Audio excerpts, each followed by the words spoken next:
আসসালামু আলাইকুম।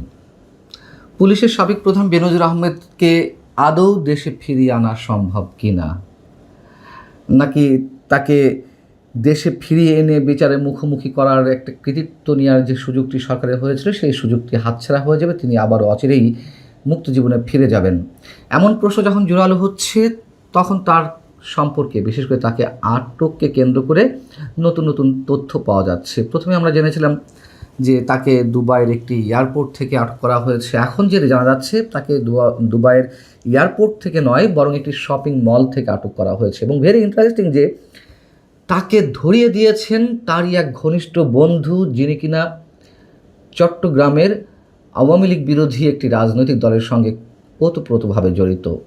তিনিও দীর্ঘদিন ধরে দুবাইয়ে বসবাস করছেন এবং দুবাই পুলিশের সঙ্গে তার নাকি খুবই ভালো সম্পর্ক। তাকে আটক করা হয়েছে 8 জুন। ওই দিন বেনজির আহমেদকে ফোন দিয়ে কফি খাওয়ার নিমন্ত্রণ জানান ওই ব্যক্তি, এবং ওই শপিং মলে যাওয়ার পরে যখন কফি হাউসে বসে তারা আড্ডা মারছিলেন, তারই মাঝে কোনো এক সময় পুলিশ গিয়ে বেনজির আহমেদকে আটক করেন এবং ঠিক ওই সময়টিতে তার ওই বন্ধু সটকে পড়েন। পরে যখন তাকে পুলিশ সদর দপ্তরে নিয়ে জিজ্ঞাসাবাদ করা হয় তখন বেনজির আহমেদ নিজেকে নির্দোষ বলে দাবি করেন এবং পুলিশও দেখল যে দুবাইতে তার বিরুদ্ধে কোনো অভিযোগ নেই। কিন্তু বেনজির আহমেদের ওই বন্ধু ইন্টারপোলের যে রেড নোটিশ, সেই রেড নোটিশের কথা আগেই জানিয়ে রাখে পুলিশকে। মোটামুটি এইভাবেই নাকি তাকে আটক করা হয় এবং এই তথ্যগুলো উঠে আসছে খোদ আমাদের পুলিশের গোয়েন্দা সংস্থার একটি সূত্র থেকে। পুলিশের গোয়েন্দা কর্মকর্তাদের কেউ কেউ বেনজির আহমেদের ঘনিষ্ঠ এক আত্মীয়র সঙ্গে যোগাযোগের মাধ্যমে এই তথ্যগুলো জানতে পারে। এবং আরও ইন্টারেস্টিং যে এই ব্যক্তি এতটাই বেনজির আহমেদের বিশ্বস্ত ছিলেন, যিনি তাকে ধরিয়ে দিয়েছেন, যে তার বিরুদ্ধে রাজনৈতিক মামলাও ছিল। কিন্তু বেনজির আহমেদ যতদিন পর্যন্ত পুলিশের বিভিন্ন পর্যায়ে ঊর্ধ্বতন কর্মকর্তা হিসেবে কাজ করেছেন ততদিন তাকে কোনো প্রকার হয়রানি করা হয়নি, তাকে আটক করা হয়নি। একেই বলে ভাগ্যের নির্মম পরিহাস। গোয়েন্দা কর্মকর্তারা জানাচ্ছেন যে প্রথম দিন দুবাই পুলিশ বলেছিল তাকে বাসা থেকে ইন্টারপোল ধরেছে।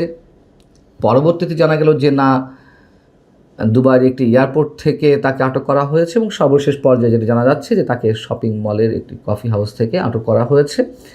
এবং প্রায় 2 বছর ধরে তিনি পরিবারসহ দুবাইয়ের পাশে আরেকটি শহরে একটি ফ্ল্যাট ভাড়া করে বসবাস করে আসছিলেন। আর তিনি আসলে আটক হয়েছেন 8 জুন। সংসদে আমাদের স্বরাষ্ট্রমন্ত্রী জানিয়েছিলেন যে তাকে 12 জুন আটক করা হয়েছে, না, তাকে 8 জুন আসলে আটক করা হয়েছে। এখন প্রশ্ন উঠছে যে বেনজির আহমেদকে সত্যিই বাংলাদেশে ফিরিয়ে আনা সম্ভব কিনা, অথবা তিনি দুবাই থেকেই জামিনে মুক্ত হতে পারবেন কিনা। প্রথম কথা হচ্ছে যে দুবাইয়ের সঙ্গে বাংলাদেশে কোনো ধরনের প্রত্যর্পণ চুক্তি নেই, বন্দি বিনিময় চুক্তি নেই। দ্বিতীয়ত, বেনজির আহমেদ সংযুক্ত আরব আমিরাত বা দুবাইতে একজন বিনিয়োগকারী, তিনি সেখানকার রেসিডেন্স নিয়েছেন এবং বিশ্বের বেশ কিছু দেশে বিদেশি বিনিয়োগকারীদের জন্য আইন শিথিল অবস্থা আছে, এটি আমরা জানি।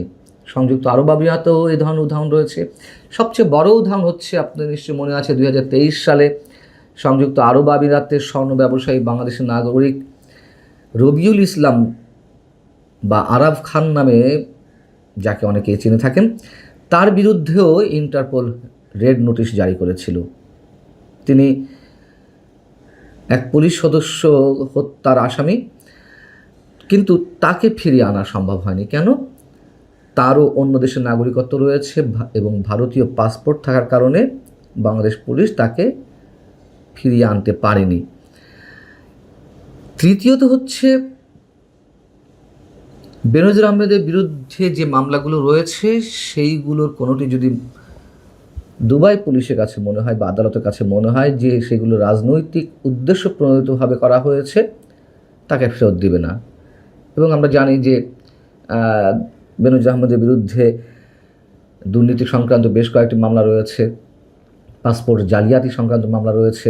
কিন্তু তিনি যে আওয়ামী লীগ সরকারের শেষ সময়ের দিকে দেশ ত্যাগ করলেন বাংলাদেশে 2024 গণ আন্দোলনের আগেই, সেই জুলাই গণ আন্দোলনে একাধিক হত্যাকাণ্ডে তাকে জড়িয়ে দেওয়া হয়েছে, বুঝুন অবস্থা।